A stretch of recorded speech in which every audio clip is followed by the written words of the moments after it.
गुल प्लाजा की इमारत को एसबीसीए के हवाले कर दिया गया है। जिला इंतजामिया के मुताबिक एसबीसीए के माहिरीन डिमोलेशन के हवाले से फैसला करेंगे। जामिया कराची की आईसीसीबीएस फॉरेंसिक लैब में गुल प्लाजा से मिलने वाली बाकियात की शनाख्त का अमल जारी है। इसी से मुतल्लिक मजीद जानते हैं आसिफ अली सैयद हमारे साथ मौजूद हैं। आसिफ, बताइएगा। जी बिल्कुल, आज 11वां रोज़ है गुल प्लाज़ा साने को और इस वक्त हम गुल प्लाज़ा के बाहर मौजूद हैं। इसको जब सील किया गया था गुज़िश्ता रोज़ मुकम्मल तौर पर, उसके बाद अब यहाँ पर जो मलबा उठाने का काम था वो काम भी मुकम्मल तौर पर बंद कर दिया गया है, जबकि रिकवरी का ऑपरेशन डीसी साउथ का कहना है कि वो भी मुकम्मल हो चुका है। कल गुज़िश्ता रोज़ 2 फैमिलीज़ ने रब्ता किया था लापता अफराद की, लेकिन डीसी साहब का ये कहना है कि जब तक ये पुलिस वेरिफिकेशन मुकम्मल नहीं होती उन अफराद को लापता अफराद की फहरिस्त में शामिल नहीं किया जाएगा।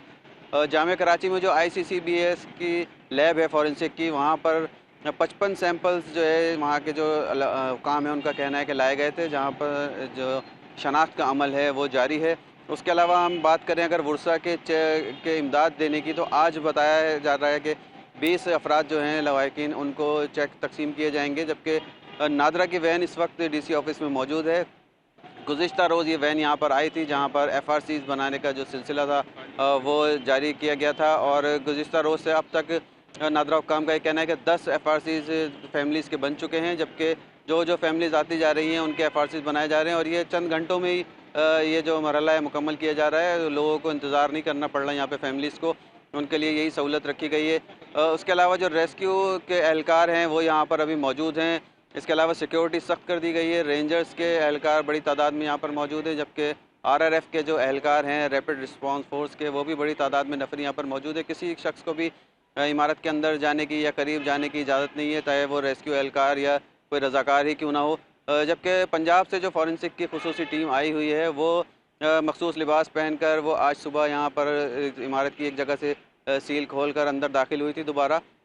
इस हवाले से डीसी साउथ का कहना था कि वो भी हमारी टीम का ही एक हिस्सा हैं और वो उनकी तहकीकात अपने तौर पर जारी हैं और वो उनको अंदर जाने की इजाज़त है। तो वो टीम यहाँ पर गई थी, उन्होंने यहाँ से जाके जदीद आलात के ज़रिए कुछ यहाँ का सर्वे किया है इमारत का और यहाँ से कुछ शवायद इकट्ठे किए हैं और उसके बाद वो शवायद इकट्ठे करके यहाँ से टीम चली गई है। अभी सूरत हाल यही है और सिर्फ लवाहिकीन की जो इमदाद है उसके लिए डीसी साउथ का कहना है कि एफआरसी इसलिए बनाए जा रहे हैं ताकि जो असल लवाहिकीन हैं, जो मुतासरीन हैं, जो जहाँ बाग हुए अफराद, उनका सही कानूनी वर्सा का तयन हो सके, इसलिए एफआरसी बनाए जा रहे हैं। जिस तरह एफआरसी बनते जाएंगे उसी तरह से लिस्टें तैयार करके लोगों की हुकूमत को पहुंचा दी जाएंगी और उसके बाद ये जो चेक है इमदादी रकम का वो इनको या इनके अकाउंट्स में रकम मुंतकली का मरहला जो है वो मुकम्मल कर लिया जाएगा। आज 11वां रोज़ है और मुस्तकिल यहाँ पर टीमें मौजूद हैं, ज़िला इंतज़ामिया भी मौजूद है, जबकि जो कैंप अंदर डीसी ऑफिस में लगाया गया था लापता अफराद के लिए वो कैंप भी इस वक्त कायम है और यहाँ पर जो फैमिलीज़ आती हैं उनको यहाँ से सहूलियात फराम की जा रही हैं। जी, फैमिलीज को सहूलियात फराम की जा रही हैं। आसिफ अली सईद, आपका बहुत शुक्रिया। प्लाजा की इमारत को एसबीसीए के हवाले कर दिया गया है और जिला इंतजामिया के मुताबिक एसबीसीए के माहिरीन डिमोलेशन के हवाले से फैसला करेंगे।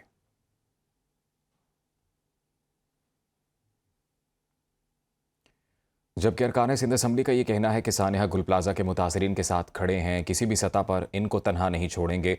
सुनो न्यूज़ से बातचीत में अरकान सिंध असम्बली ने कहा कि वज़ीर आला की जानिब से इस पर खुसूसी तवज्जो दी जा रही है, जो भी जिम्मेदार होगा उसके खिलाफ एक्शन लिया जाएगा।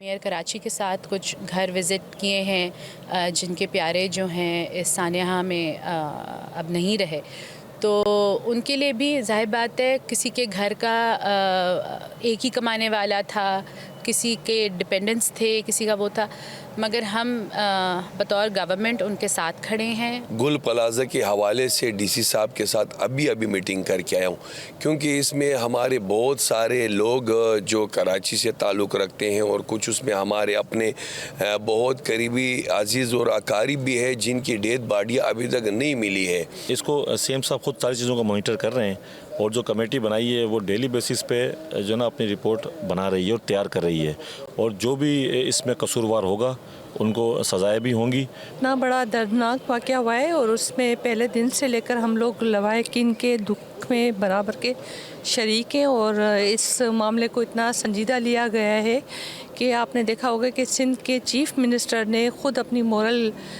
करेज दिखाते हुए, वो ख़ुद अपनी ज़िम्मेदारी समझते हुए असम्बली के फ्लोर पर आकर तमाम की तमाम तर ना सिर्फ ब्रीफिंग दी और उनको जो कंपनसेशन दिए जितनी भी हो सका उससे ज़्यादा किए। इंसानी जानों की तो कोई कंपनसेशन नहीं है। शफाफ कमेटी तहकीकात करके देगी।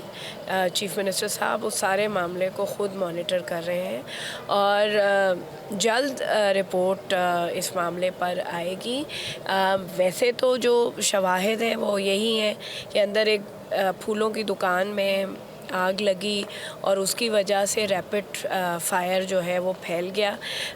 लेकिन बाकी महरक़ात को भी इंक्वायर किया जा रहा है कि कोई इसमें क्रिमिनल साइड ना हो।